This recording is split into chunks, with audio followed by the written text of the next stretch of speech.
Emotional story of mother's sacrifices. My mom only had one eye.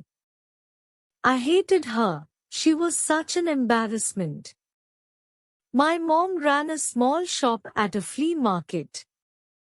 She collected little weeds and such to sell, anything for the money we needed. She was such an embarrassment. There was this one day during elementary school. I remember that it was field day, and my mom came.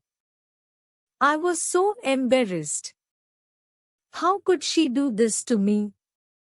I threw her a hateful look and ran out. The next day at school. Your mom only has one eye, and they taunted me.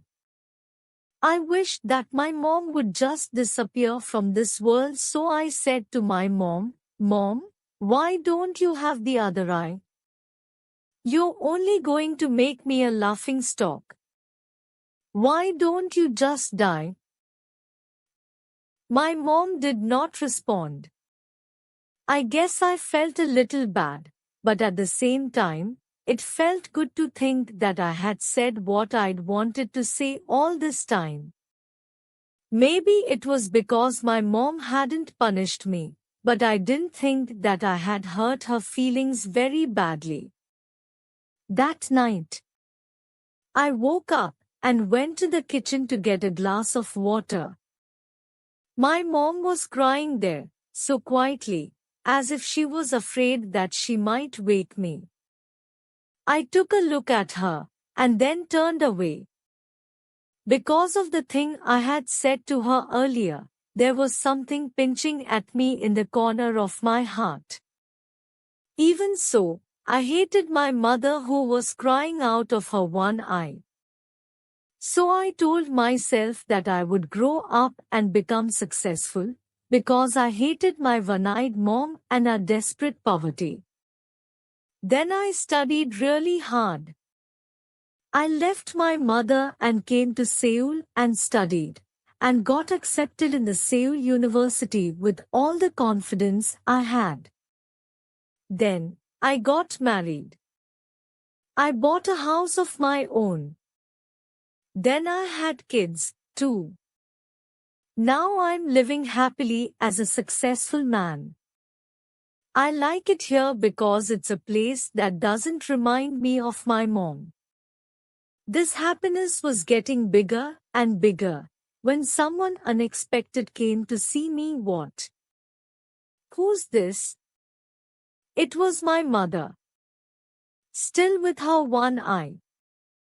It felt as if the whole sky was falling apart on me.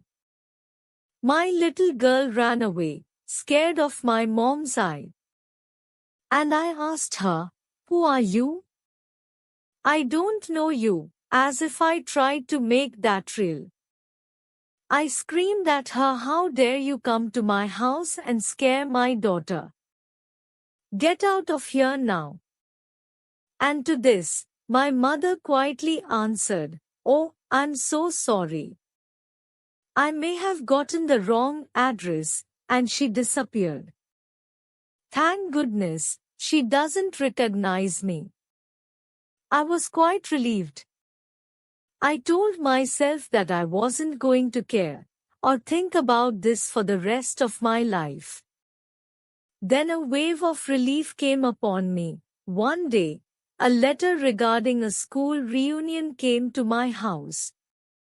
I lied to my wife saying that I was going on a business trip. After the reunion, I went down to the old shack that I used to call a house, just out of curiosity there. I found my mother fallen on the cold ground. But I did not shed a single tear. She had a piece of paper in her hand. It was a letter to me. She wrote, "My son, I think my life has been long enough now. And I won't visit Seoul anymore, but would it be too much to ask if I wanted you to come visit me once in a while? I miss you so much. And I was so glad when I heard you were coming for the reunion. But I decided not to go to the school. For you. I'm sorry that I only have one eye, and I was an embarrassment for you. You see, when you were very little, you got into an accident and lost your eye. As a mother, I couldn't stand watching you having to grow up with only one eye, so I gave you mine. I was so proud of my son that was seeing a whole new world for me, in my place, with that eye. I was never upset at you for anything you did. The couple times that you were angry with me, I thought to myself, it's because he loves me. I miss the times when you were still young around me.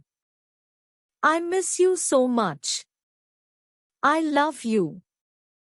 You mean the world to me. My world shattered.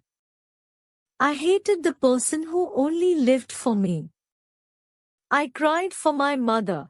I didn't know of any way that will make up for my worst deeds. Moral: never ever hate anyone for their disabilities. Never disrespect your parents, don't ignore and underestimate their sacrifices. They give us life, they raise us better than they had been, they give and keep trying to give better than they ever had. They never wish unwell for their kids even in their wildest dreams. They always try showing right path and being motivator. Parents give up all for kids, forgive all mistakes made by kids. There is no way to repay what they done for kids. All we can do is try giving what they need, and it is just time, love and respect.